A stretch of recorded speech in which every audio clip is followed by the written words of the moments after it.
కోతి చెప్పిన నీతి కథ. రామచంద్రపురంలో రంగయ్య అనే రైతు ఉండేవాడు. ఆవు పాలను పట్నం తీసుకెళ్లి అమ్మేవాడు. చిక్కనైన ఆవు పాలు అమ్మడానికి ఖ్యాతి తెచ్చుకున్నాడు రంగయ్య. పట్నంలోని ఒక వీధుల్లో అందరూ రంగయ్య దగ్గరే పాలు కొనేవారు. రంగయ్యకి ఓ రోజు పొలంలో పని ఉండడంతో కొడుకు సుబ్బయ్యని పాలు తీసుకెళ్లమన్నాడు. సుబ్బయ్య పాలు తీసుకొని వెళ్తూ దాహం వేసి ఓ బావి దగ్గర ఆగాడు. అప్పుడు అతనికి ఒక దురాలోచన వచ్చింది.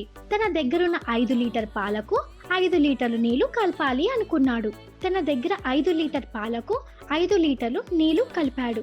తండ్రి మీద నమ్మకం ఉంది కాబట్టి తాను నీళ్లు కలిపినా ఈ ఒక్క రోజుకి ఎవ్వరికి అనుమానం రాదనుకున్నాడు. ఆ పాలని పట్టుకెళ్లి అందరికి పోశాడు. తండ్రి కంటే రెట్టింపు డబ్బులు సంపాదించినందుకు గర్వపడ్డాడు. తిరిగి వస్తున్నప్పుడు సుబ్బయ్యకు మళ్ళీ బావి దగ్గర నీరు తాగాలని ఆగాడు. డబ్బు సంచి పక్కన పెట్టి నీరు తాగుతుండగా ఎక్కడి నుంచో కోతి ఒకటి వచ్చి ఆ సంచిని పట్టుకొని పక్కనున్న చెట్టెక్కి కూర్చున్నది. సుబ్బయ్య చూస్తుండగానే సంచిలోని రూపాయలు నాణ్యాలు బావిలోకొకటి నేల మీదకొకటి చొప్పున విసరసాగింది. దాన్ని బెదరగొట్టేందుకు ఎంత ప్రయత్నించినా సుబ్బయ్య వల్ల కాలేదు. కాసేపటికి సంచిని ఖాళీ చేసి కింద పడేసింది.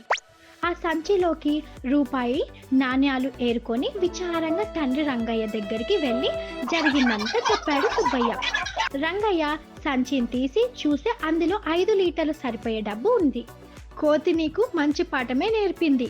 ఈ సంచిలో 5 లీటర్ల పాల డబ్బు విడిచి నీవు కలిపిన నీరు సరిపడే డబ్బుని బావిలోకి పడేసింది. పాల డబ్బులు మనకి, నీరు డబ్బులు బావికి. లెక్క సరిపోయింది. మరెప్పుడు ఇలాంటి పని చెయ్యకు అని హితవు చెప్పాడు.